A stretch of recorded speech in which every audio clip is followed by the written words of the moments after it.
بسم اللہ الرحمن الرحیم۔ شروع اللہ پاک کے نام سے جو نہایت مہربان رحم کرنے والا ہے۔ کسی زمانے کی بات ہے کہ چھوٹے سے گاؤں میں زاہد نام کا ایک نوجوان رہتا تھا۔ زاہد کے والد علاقے کے ایک مالدار تاجر تھے۔ ان کے پاس کسی بھی چیز کی کمی نہ تھی۔ زاہد کی زندگی بظاہر مکمل تھی، قیمتی لباس، مزیدار کھانے، ہر لمحہ تفریح اور دوستوں کی محفلیں۔ مگر ایک عجیب بات یہ تھی کہ زاہد کا دل ہمیشہ بے چین اور اداس رہتا تھا۔ دنیا کے عیش کے باوجود اسے سکون میسر نہیں تھا۔ ہر رات جب وہ تنہا ہوتا تو اس کا دل ایک عجیب خلا محسوس کرتا تھا۔ وہ اکثر سوچتا کہ آخر انسان کو حقیقی سکون کہاں ملتا ہے؟ کیا دولت، شہرت اور کامیابی ہی زندگی کا مقصد ہے؟ ایک دن زاہد نے فیصلہ کیا کہ وہ اس سوال کا جواب تلاش کرے گا۔ وہ جانتا تھا کہ وہ سکون جو دل کے ہر کونے کو بھر دے کہاں مل سکتا ہے۔ اور پھر ایک غیر معمولی واقعہ پیش آیا۔ ایک دن زاہد اپنے گاؤں کے قریب ایک پرانے درخت کے نیچے بیٹھا سوچ رہا تھا کہ اچانک ایک فقیر وہاں آیا۔ اس فقیر کے چہرے پر عجیب سکون اور اطمینان تھا۔ لباس وہ سیدھا تھا مگر چہرے پر ایک نورانی چمک تھی۔ زاہد نے حیرت سے پوچھا، بابا جی، آپ کے پاس نہ دولت ہے نہ کوئی قیمتی لباس، پھر آپ اتنے مطمئن اور خوش کیسے ہیں؟ فقیر نے مسکراتے ہوئے کہا، بیٹا، حقیقی سکون اللہ کی یاد میں ہے۔ دنیا کی محبت دھوکہ ہے، اصل محبت تو اللہ کی محبت ہے۔ جب انسان اللہ سے جڑ جاتا ہے تو اس کا غم، ہر فکر ختم ہو جاتی ہے۔ زاہد نے حیرانی سے کہا، مگر بابا، میں نے تو دولت میں سکون ڈھونڈنے کی کوشش کی، بڑی بڑی محفلوں میں شرکت کی، مگر دل کا سکون نہیں ملا۔ فقیر نے کہا، بیٹا، سکون چیزوں میں نہیں، دل کے حال میں ہوتا ہے۔ جب دل اللہ کی محبت سے خالی ہو تو دنیا کی ساری دولت بھی ناکافی لگتی ہے۔ یہ بات زاہد کے دل میں اتر گئی۔ اس نے فیصلہ کیا کہ وہ بھی سچائی اور حقیقی سکون کی تلاش کرے گا۔ زاہد نے اپنی زندگی بدلنے کا فیصلہ کیا۔ اس نے اپنے والد کی دی ہوئی دولت کو استعمال کرتے ہوئے مختلف شہروں کا سفر کیا۔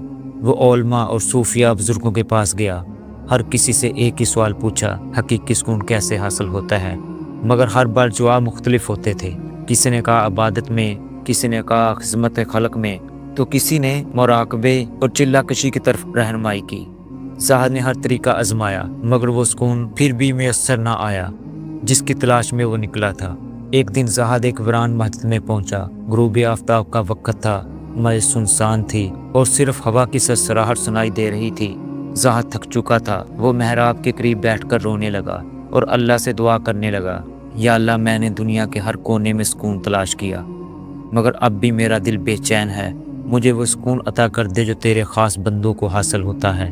اچانک مسجد کے کونے سے ایک نورانی چہرے والا بزرگ نمودار ہوا۔ ان کے چہرے پر عجیب جلال تھا۔ انہوں نے زاہد کی طرف دیکھا اور نرمی سے پوچھا، بیٹا، تم اتنے پریشان کیوں ہو؟ زاہد نے سسکتے ہوئے ساری داستان سنائی اور کہا، میں سکون کی تلاش میں ہوں مگر کہیں نہیں ملا۔ بزرگ نے مسکراتے ہوئے کہا، بیٹا، کیا تم نے کبھی اللہ کے ذکر کو دل سے اپنایا؟ کیا تم نے کبھی قرآن کے لفظوں کو سمجھ کر پڑھا؟ زاہد نے نفی میں سر ہلایا۔ بزرگ نے کہا، سکون کسی چیز میں نہیں بلکہ اللہ کے قرب میں ہے۔ جب تم اپنے دل کو اللہ کے ذکر سے آباد کرو گے تو تمہیں حقیقی سکون نصیب ہوگا۔ اللہ کی محبت میں وہ تاثیر ہے جو ہر درد، ہر غم کو ختم کر دیتی ہے۔ زاہد نے اس دن کے بعد اپنی زندگی کو بدل دیا۔ اس نے ہر دن فجر کی نماز کے بعد قرآن پاک کی تلاوت شروع کر دی۔ اس نے اپنی دولت کو غریبوں میں بانٹنا شروع کیا اور نیک اعمال کو اپنی زندگی کا حصہ بنا لیا۔ ایک دن وہی فقیر دوبارہ زاہد کے گاؤں میں آیا۔ اس بار زاہد کے چہرے پر وہی سکون تھا جو فقیر کے چہرے پر تھا۔ فقیر نے مسکراتے ہوئے پوچھا، بیٹا، اب کیسا محسوس کر رہے ہو؟ زاہد نے کہا، بابا جی، اب میں نے حقیقی سکون پا لیا ہے۔ مجھے سمجھ آ گیا ہے کہ اصل دولت اللہ کی محبت ہے، باقی سب کچھ دھوکہ ہے۔ یہ کہانی ہمیں سکھاتی ہے کہ حقیقی سکون دولت اور دنیاوی چیزوں میں نہیں بلکہ اللہ کی محبت اور اس کے ذکر میں ہے۔